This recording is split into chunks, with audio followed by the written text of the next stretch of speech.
Hey everyone, it's Patrick Langhans, Cross Country Mortgage. One of the biggest real estate and mortgage news stories out there right now is that interest rates have fallen to the lowest level they've been since May. So they've dropped about 1.5% from their highs.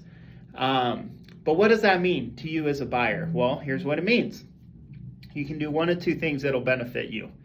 Let's say you wanted to buy a more expensive home. You could do that now at that same monthly payment that you would have had before when rates were higher. So your buying power has gone up.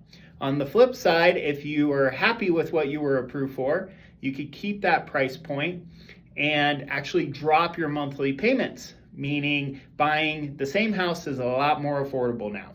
So with these lower rates, you can either buy more house for the same monthly payment, or you can buy the same house for a lower monthly payment. Either way, you're buying more or saving more on that monthly payment.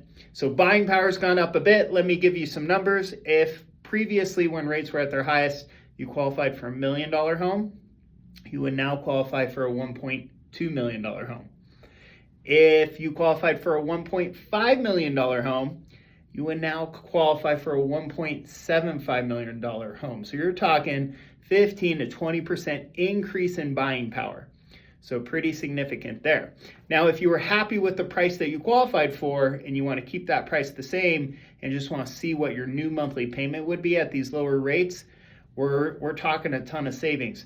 So on a $1 million home, if you were to look at your payments when rates were at their highest compared to where rates are at now, you're actually saving like $850 per month on that home with the rates lower where they are today.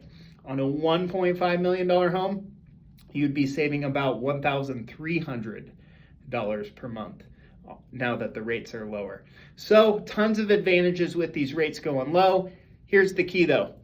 We're expecting them to continue to drop. Now, while that might sound like a good thing, the biggest risk of waiting to buy with these lower rates is we start to see more buyers enter the buyer pool. And when you run into a situation where you're competing for the same home, it only takes one other competitive offer for you to lose all your negotiation power. Right now, it's about the best buyer's market I've seen in the last 5 years. So you can go into a home and you can negotiate. You can ask the seller to pay your closing costs. You can ask the seller to drop their price. You can ask the seller to pay for a lease buyout. You can ask them to fix everything that needs to be fixed in the home. As rates start to fall, we'll see more competition for the same properties and less negotiation power. January, we see the highest mortgage application volume that we see all year. So I think the next 30 to 45 days before all these new people get interested in buying a home are going to be opportune times to go in, make an offer without competition, negotiate, and get a great deal. If you have questions, give me a ring. Patrick Langhans, Cross Country Mortgage.